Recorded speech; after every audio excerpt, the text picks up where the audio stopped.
I, 24, and my fiance, 24, have been together since our sophomore year of college, so around 5 years now. For context, my mom, 50, had an affair with a coworker when I was 16, leading to my parents' divorce. She has been single ever since, going on dates, but no serious relationships.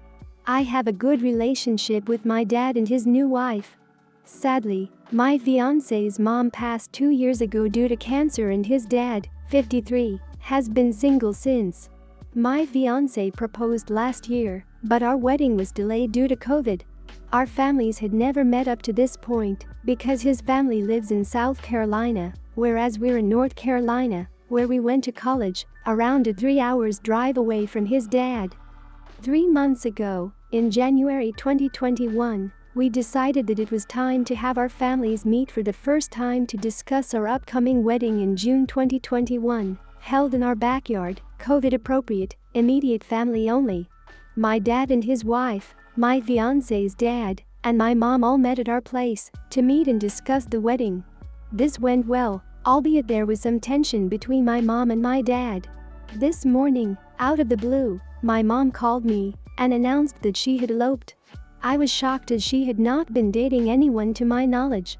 Upon questioning, it turns out that she and my fiance's dad had been dating in secret since that meeting in January and had married in secret yesterday, making my fiance my stepbrother. I want to throw up just thinking about this. She said that I should now cancel my wedding because it would be inappropriate to marry my stepbrother. I'm absolutely horrified. I shouted at my mom, saying she just loves ruining my life and called her selfish. First she cheated on my dad, and now she went and married my fiance's dad, knowing full well I was about to marry my fiance. My mom then said I was still young, and I'd have the chance to meet someone new, but she's old and has to take every opportunity she's got, and so I was ungrateful for not approving of her marriage. She then accused me of wanting her to die alone. I don't think I'm the jerk, but I just wanted to make sure because ultimately I don't want her to have to be alone, even though I think she did that to herself by hurting my dad. I think I should be allowed to marry my fiance, as we met first. I'm also 12 weeks pregnant with my fiance's kid, so that complicates matters more. We haven't told anybody yet. Am I the idiot for being mad about my mom marrying my fiance's dad, and because she said I can't marry my fiance anymore?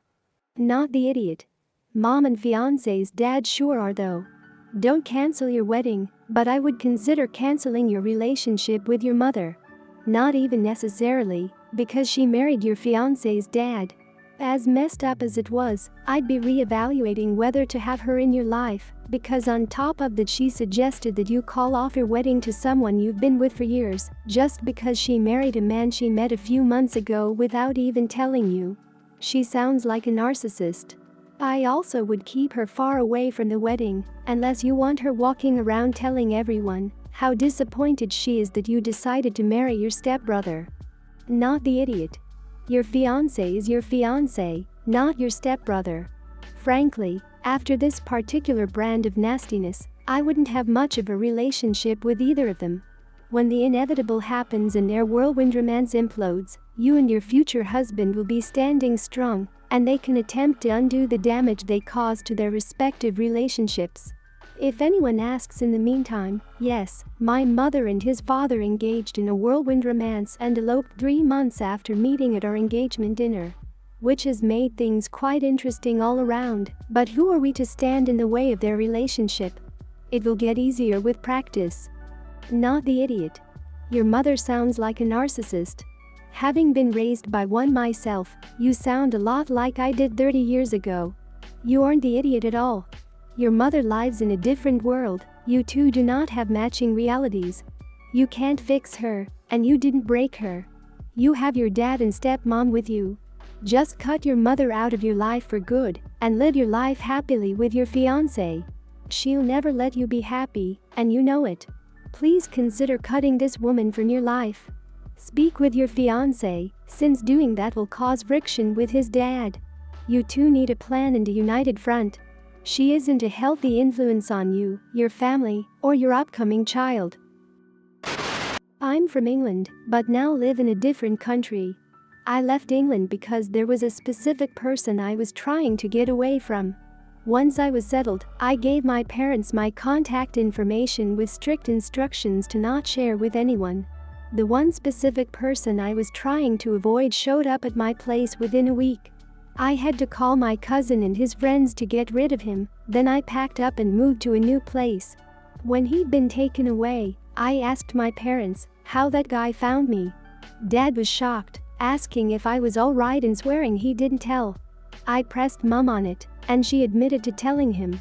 I scolded Mum for putting me and my daughter at risk, and spent the next 48 hours with the person I was avoiding, and Mum calling and texting me, so I had to change my number. It's been 6 years since then. I have moved to a new place, where I've been this whole time, and I've refused to give Mum my address. We're still in touch, so she knows I'm safe, but I no longer trust her with more than my email address, and I even set my phone number to private when I talk to her. She still comes to this country occasionally, but when she does, she gets a hotel, so she's never been to my house. The event that prompted this post happened earlier. Mum has spent 6 years asking for my address, saying now she knows what happens when she shares my address, she won't make the same mistake again. Every time, I respond that I can't trust her with the address, and her not knowing is safest. Then today we were talking about Christmas, and Mum said that she would come to us. I said that would be nice, and that one hotel she stays at regularly has a nice Christmas dinner that I could book us into. There was a long silence on her end, and then she said, "So you still don't trust me?" I said that I didn't want to get into this again, but she said if I wanted her out of my life, then I could have just said so, and that she's my mother, she should know where I live. I said that if I knew I could trust her then this wouldn't be an issue, and she said that it's been 6 years, and I've never given her the opportunity to prove herself as trustworthy in this time, and that giving her my address is the best way to do that, to which I responded that I don't make the same mistake twice, and she hung up on me. Since this, my siblings, a brother and a sister, have messaged me saying that I've really upset Mum, I have to give her a chance, I should apologize, and that I can't hold one mistake she made 6 years ago over her for the rest of her life. Am I the idiot for refusing to give her my address? Not the idiot. Your mum was very irresponsible. Trying to guilt trip you so unfair, she knows this isn't the reason, and if she really doesn't understand what she did wrong, then you are right not to trust her still. She seems to be more worried about how she looks and her feeling excluded than your safety. It sounds like she regrets the consequences to her more than feel remorse. Did she apologize very much, or just act like she didn't understand? The only thing you can do is patiently explain that you realize she wasn't being malicious when she gave out your address, she just didn't understand the consequences, and you can't afford to take the risk again. Not the idiot. Refusing to give your address isn't punishment. It's to keep you and your daughter safe from someone who is clearly a threat, so much so that you fled your home country and moved again immediately when said person found you. Because of your mom, who didn't even admit to it at first, so clearly she knew she wasn't supposed to be handing out your info. She not only broke your trust, she did so in a way that potentially put you in danger. I'm guessing this is a stalker situation, which certainly can escalate to violence. What's more important to your mom and your siblings, her pride, or the safety of you and your daughter? Not the idiot. Just the fact that she keeps asking is enough proof to show she's not ready to have it. She's not respecting your no. She thinks if she pushes you enough, you'll give in. You have a very good reason not to give her this information, yet she keeps pressing you for it even after you say no. She knew the dangers of giving the address the first time, yet did it anyway. You're safe for not giving her any information. She needs to stop pressuring you. She doesn't sound sorry for breaking your trust and putting you and your daughter in danger. You fled from this person, and she gave your address to him and put you two in danger. Don't forget that. I, 27, have always hated making eye contact with anyone. I remember being really little and getting scolded about it by my mom and grandma. Every time I force myself to make eye contact with someone, I feel sick and sometimes start sweating. I know this can come across as unfriendly, so I've always tried to compensate by smiling and being very engaged in conversations. If people bring it up, I just say it makes me uncomfortable and try to move on before they try to armchair psychologize me. My roommate and I have been friends for years, and she always said it didn't bother her, that it was just a harmless quirk. Then she started seeing her current boyfriend. He is mildly autistic and was offended in the beginning that I don't make eye contact, initially accusing me of mocking his autism. I've tried explaining myself multiple times, but I guess the "it's not you, it's me" line really never works.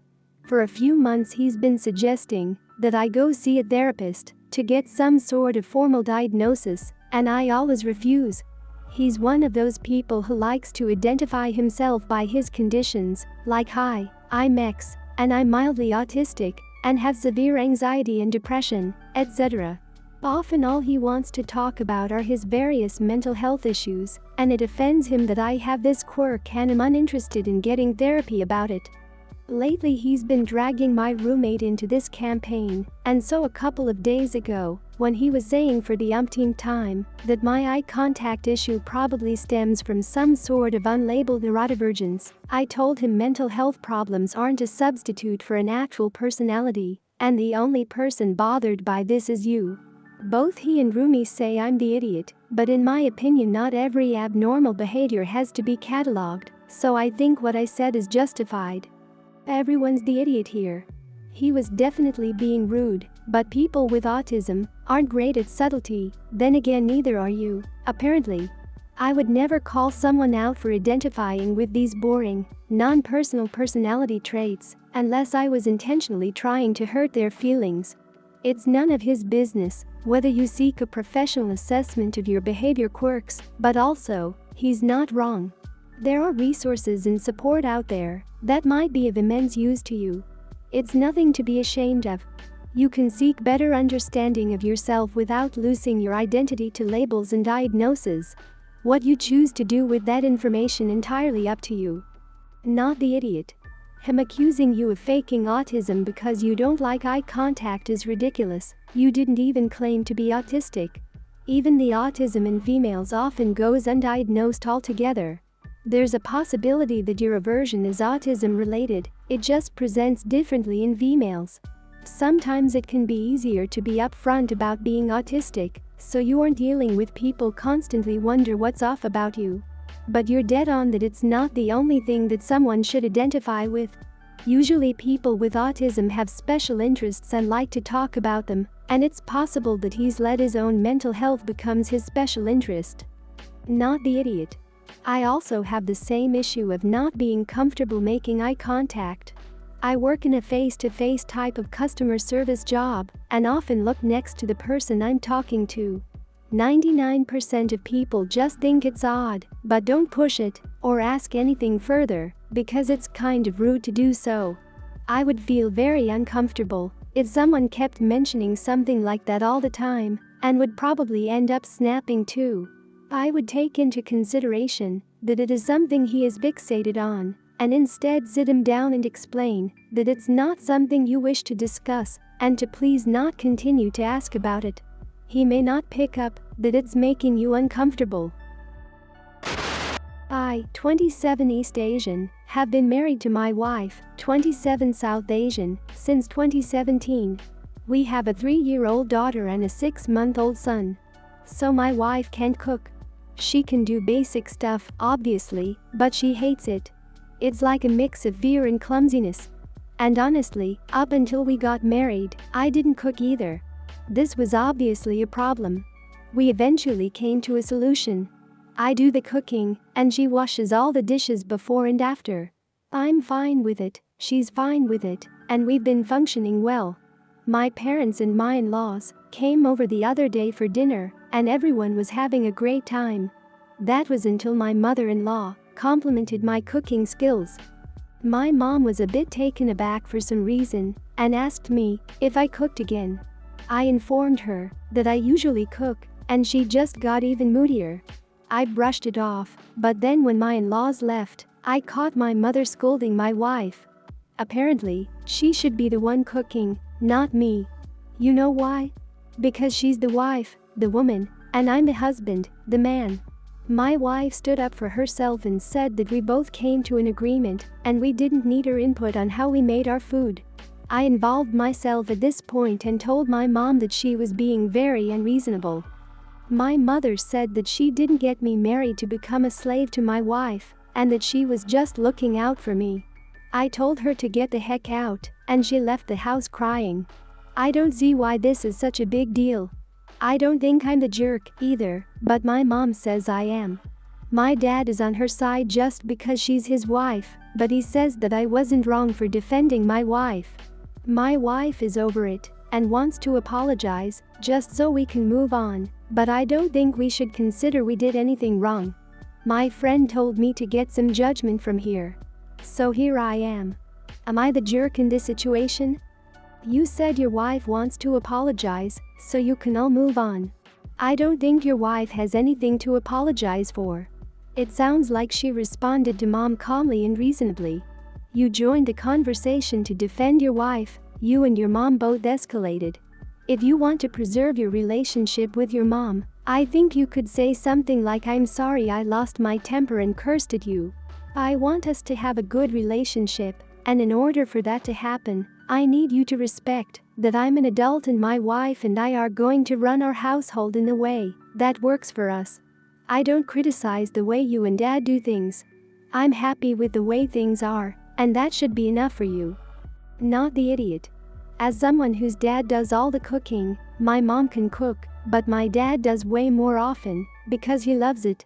Every time he cooks something for any type of function or dinner, it's always, "Wow, your wife's meatballs are amazing, oh my goodness, send my compliments to the wife," etc.